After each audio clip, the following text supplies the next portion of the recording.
Welcome back. तो friends, अभी की न्यूज है, एमका का डबल धमाल, पहली झलक सामने आई है। चलो देखें।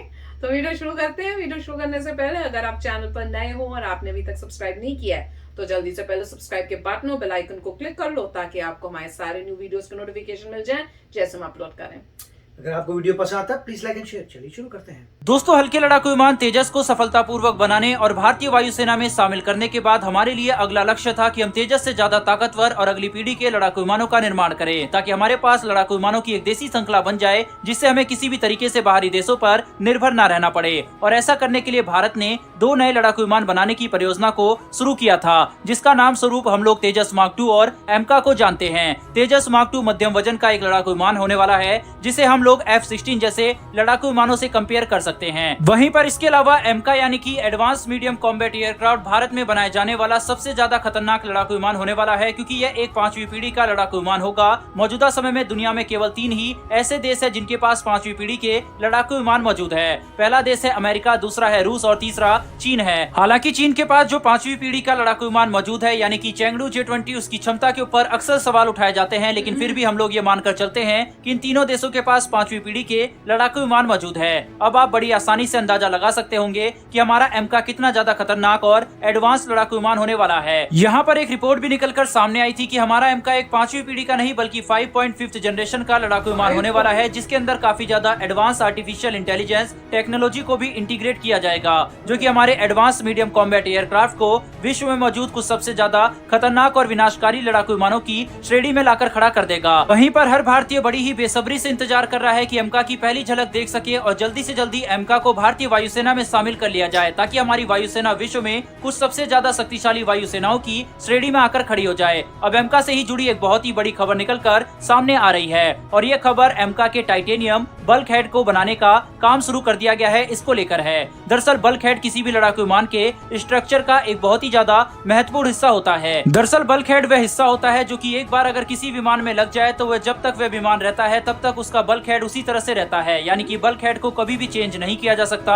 अब आप अंदाजा लगा सकते हैं कि एक लड़ाकू विमान के इंजन को भी कुछ समय के बाद बदलना पड़ता है लेकिन विमान का बल्क हेड कभी भी बदला नहीं जा सकता। विमान के बल्क हेड को टाइटेनियम एलॉय से बनाया जाता है जो कि एक बहुत ही मजबूत धातु होती है। अब क्योंकि बल्क हेड विमान का इतना ज्यादा महत्वपूर्ण हिस्सा है इसीलिए एक बल्क हेड को बनाने के बाद जमीन पर ही उसके अच्छे से जांचा जाता है और कई अलग अलग तरीके से सुरक्षा प्रक्रिया से गुजारा जाता है ये पता करने के लिए कि बल्क हेड की मजबूती अच्छी है या फिर नहीं। वहीं पर इस समय एमका के प्रोटोटाइप को बनाने का काम पूरी तेजी के साथ चल रहा है और हम लोग उम्मीद कर रहे हैं कि 2024 से लेकर 2026 के बीच में एमका की पहली उड़ान को सक्सेसफुली पूरा कर दिया जाएगा जिसके बाद एमका को भारतीय वायुसेना में 2030 तक शामिल करने की योजना बनाई जा रही है। यह लड़ाकू विमान भारतीय वायुसेना के लिए क्यों इतना महत्वपूर्ण है इसको हम ऐसे समझ सकते हैं कि एक बार एमका भारतीय वायुसेना में अच्छे खासी संख्या में शामिल हो जाता है तो चीन और पाकिस्तान की वायुसेना भारत के आगे लगभग पूरी तरह से बेकार हो जाएगी क्योंकि पाकिस्तान के पास ऐसा कोई भी लड़ाकू विमान मौजूद नहीं है जो कि भारत के एमका को टक्कर दे सके।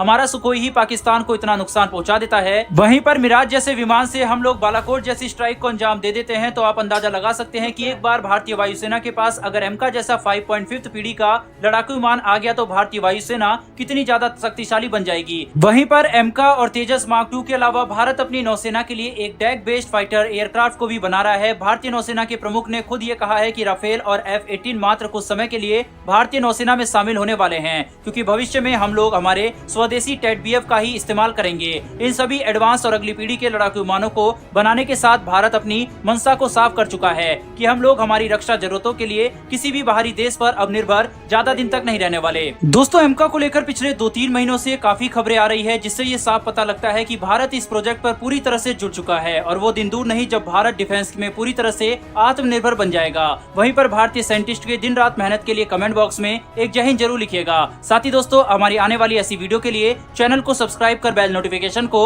अवश्य दबा लें। फिर मिलेंगे ऐसी एक नई वीडियो के साथ। धन्यवाद, जय हिंद। तो अमेजिंग न्यूज है और मैं तो इतनी हैरान हो रही हूँ कि टेक्नोलॉजी इतनी एडवांस होती जा रही है कि इट इज अनइमेजिनेबल।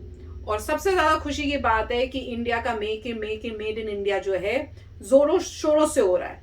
मुझे याद है जब हमने रिएक्शन चैनल शुरू किया था हमने तब बोलना शुरू किया था कि मेक इन इंडिया होना चाहिए, खासकर डिफेंस से रिलेटेड। तब कुछ नहीं हुआ था और अब उस देखो कुछ ही टाइम में सब कुछ होने लग गया है। और जैसे ये कह रहे हैं कि एम ये है कि कुछ भी बाहर से मंगवाना नहीं पड़े, सब कुछ अपने इंडिया में होगा, सारे प्लेन्स एयरक्राफ्ट सब जो हैं हमारे इंडिया में ही बनेंगे। कमाल है। राइट, देखिए अच्छी बात यह है कि शुरुआत हो गई है, खुद पे सब कुछ बनाने की, किसी और पे निर्भर नहीं होने की शुरुआत हो गई है। मगर एक पॉइंट जो उन्होंने कहा है वो ये है कि अभी जो है 5th जनरेशन के फाइटर 3 कंट्रीज के पास ऑलरेडी हैं। इसका मतलब अभी उनके प्रोडक्शन में है, मतलब अभी वो रेडी हैं, उनके आप कह सकते हैं उनके पास हैं, वो कभी भी फ्लाई कर सकते हैं, कोई वॉर होती है उसमें यूज कर सकते हैं। राइट। फिर ये एस्टिमेट दे रहे हैं कि इंडिया का 5th जनरेशन या 5.5 जनरेशन आएगा 2030 में। जब तक 2030 में आएगा तो क्या गारंटी है कि ये चाइना वाले और यूएस वाले और रशिया वाले तब तक 6th जनरेशन ना ले आए? वो पता नहीं, अब वो तो राइट। इसीलिए मुझे लगता नहीं है कि हमारा इतनी लेट आएगा, 2030 में मेरे ख्याल से नहीं आएगा। मोस्ट लाइकली 2026 में मेरे ख्याल से प्रोडक्शन में हो जाएगा, क्योंकि गवर्नमेंट जो है ऐसे सबको बता भी नहीं सकती एग्रेसिव क्या चल रहा है। पहले ये था कि ड्रोन है ही नहीं, पता नहीं 10 साल लगेंगे, ये होगा। अब ड्रोन आने शुरू हो गए। राइट। किसी ने ये नहीं कहा था उस वक्त कि 6 महीने में आ रहे हैं, 1 साल में आ रहे हैं, सब लोग वही कहानी कर रहे थे, पता नहीं आएंगे जी, 5 साल बाद आएंगे, ये आएंगे, अभी आने शुरू हो गए हैं। तो मेरे ख्याल से यही है। आई डोंट थिंक कि 2030 में आने वाला है, नहीं 2026 में आ जाएगा, क्योंकि सभी को पता है कि और देशों के पास ऑलरेडी है, इसलिए आपको चाहिए अभी। क्योंकि इतने सालों के अंदर तो क्या पता वो अभी बना रहे हो और बन के ऑलमोस्ट रेडी भी हो गया। 2030 की बात करें तब तक पता नहीं उनकी अगली जनरेशन आ जाएगी। तो फिर आप क्या जिंदगी भर कैचअप ही करते रह जाओगे? नहीं। तो मेरे ख्याल से सब प्लान होगा, अनलेस हम जो है 6 पे भी काम कर रहे हो, वो थोड़ा मुश्किल है, क्योंकि 5.5 का हो सकता है प्रोटोटाइप बन जाएगा, तब शायद जंप कर जाएंगे 6 पे, क्योंकि प्रोटोटाइप हो गया तो रिसर्चर का काम खत्म हो गया, उसने बना दिया, उसके बाद ठीक है ट्रायल करते जाओ, इधर चेंजेस कर देंगे, वो जंप कर जाएंगे दूसरे पे, वी डोंट नो। मगर डेफिनेटली कोई ना कोई प्रोग्राम तो होगा कि आगे चलते जाएं जमाने के साथ। मगर बहुत अच्छी न्यूज़ है। और दूसरा, तेजस मार्क 2 का मुझे पता नहीं है कि वो कब आएगा, क्योंकि वो कह रहे हैं F-16 के मुकाबले का है। अब F-16 भी जो है पुराना हो चुका है। राइट। मेरे ख्याल से F-20 सीरीज अभी शुरू हो चुकी है, तो मेरे ख्याल से 30 सीरीज। सो F-30 मतलब 16 तो बहुत पुरानी बात है। तो उसमें भी मुझे लगता है कि मेरे को तो लगा था मार्क 4 वगैरह आने वाला है, तो तेजस का जो है मेरे ख्याल से बहुत ही ज़बरदस्त वर्जन भी आना वाला है। F-16 तो पुराने प्लेन्स हैं, मगर शुरुआत हो गई है कि खुद कर रहे हैं। और इससे ये भी नज़र आता है कि पुरानी गवर्नमेंट ने कितना, आप कह सकते हैं, बुरा हाल कर दिया था देश का। इतने समय से आपने कुछ नहीं किया, अब कैचअप करने में कुछ तो समय लगेगा, और वही हो रहा है। अगर पहले से एग्रेसिव रहते खुद बनाने में, तो आज ये प्रॉब्लम नहीं आती। बिल्कुल सही बोला। यस, न्यूज़ तो फैंटास्टिक है।